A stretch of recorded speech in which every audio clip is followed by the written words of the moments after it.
রেখে দিয়েছি। এরপরে কিন্তু এইগুলো হয়ে গেলে তারপরে এই দুটো রান্না করব। দিয়ে দেখো মাছ ভাজার জন্য তেল গরম হয়ে গেছে। এই যে মাছের মধ্যে নুন হলুদ মাখিয়ে রেখেছি, এবার এক এক করে মাছটাকে ছেড়ে দেবো আমি।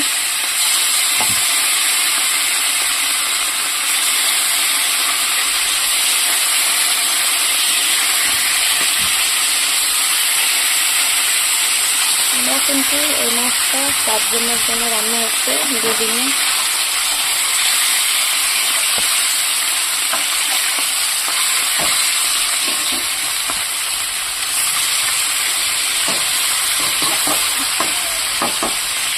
দেখো মাছ ভাজা হয়ে গেছে, পটল ভাজা হয়ে গেছে, আর এই যে আলু ভাজছি, এগুলোকে আগে ভেজে তুলি আমি।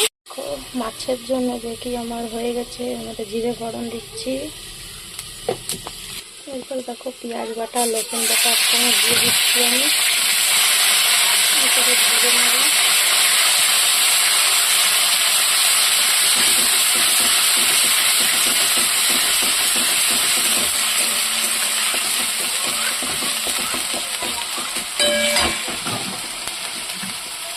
টমেটো দিয়ে দেবো।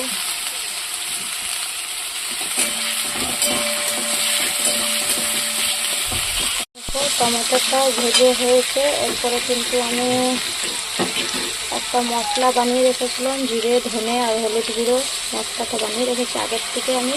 গুঁড়ো মশলা আমি এটাকে জল দিয়ে আধা ঘন্টা আগের থেকে জল দিয়ে রেখেছিলাম। দেবো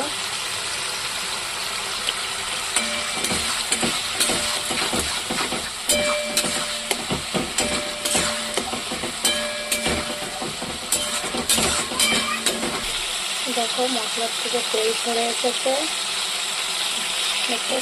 মশলার থেকে তেল ছেড়ে গেছে। এরপরে যে আলু আর পটলটাকে দিয়ে দেবো।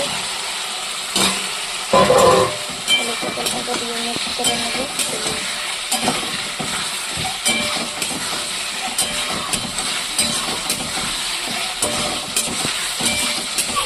যে এটাও ভাজা হয়ে গেছে। আমি কিন্তু এর মধ্যে কোনো রকমের লাল লঙ্কার গুঁড়ো টুড়ো দিই না।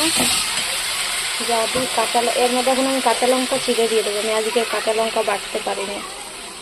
জল দিয়ে দিলাম। জলটা এখন ফুটে নিয়ে আলুটা একটু সেদ্ধ হবে। এরপর মাছ ঢেলে দেবো আমি। মাছটাকে ঢেলে নিয়ে এরপরে এটা ফুটতে দেবো। আমি কিন্তু মাছের ঝোলটা দেখো, আর এর মধ্যে কিন্তু আমি লাস্টে একটু গরম মশলা অ্যাড করেছিলাম, দেখতে পারো।